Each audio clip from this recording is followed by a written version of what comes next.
দুর্যোগপূর্ণ আবহাওয়ায় এইচএসসি ও সমমান পরীক্ষা গ্রহণ এবং শিক্ষামন্ত্রীর বক্তব্যের প্রতিবাদে রাজধানীর সায়েন্স ল্যাব মোড় ও উত্তরার সড়ক অবরোধ করে বিক্ষোভ করছেন শিক্ষার্থীরা।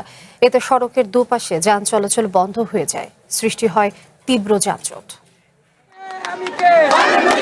মঙ্গলবার বেলা 11:15 রাজধানীর সায়েন্স ল্যাব মোড় ও উত্তরায় বিক্ষোভ শুরু করে শিক্ষার্থীরা। দুর্যোগপূর্ণ আবহাওয়ায় এইচএসসি পরীক্ষা গ্রহণ ও শিক্ষামন্ত্রীর কথিত কটূক্তির প্রতিবাদ জানিয়ে তারা দাবি তোলে শিক্ষামন্ত্রীর পদত্যাগের। ঢাকা কলেজ সহ রাজধানীর বিভিন্ন কলেজের শিক্ষার্থীরা সায়েন্স ল্যাব মোড়ে ধানমন্ডি থেকে নিউ মার্কেটমুখী সড়ক অবরোধ করেন। এ সময় বিভিন্ন স্লোগানে মুখরিত হয়ে ওঠে পুরো এলাকা।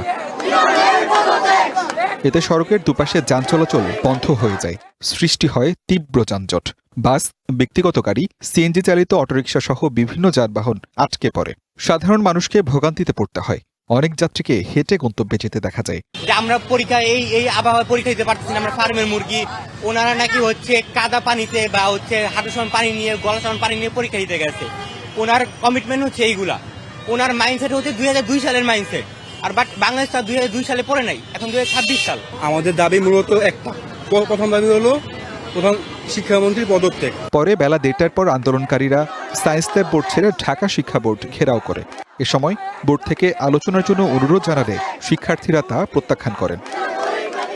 আমরা পদত্যাগ আজকের মধ্যেই চাই, কারণ উনি কালকে যা জুলুম করছে পোলাপানদের উপর। আমি দেখলাম আমার বোনেরা পানিতে পড়ে যাচ্ছে, আমার ভাইরা পানিতে পড়ে যাচ্ছে। আমরা একটা সুষ্ঠু দাবি পূরণ করতে চাই।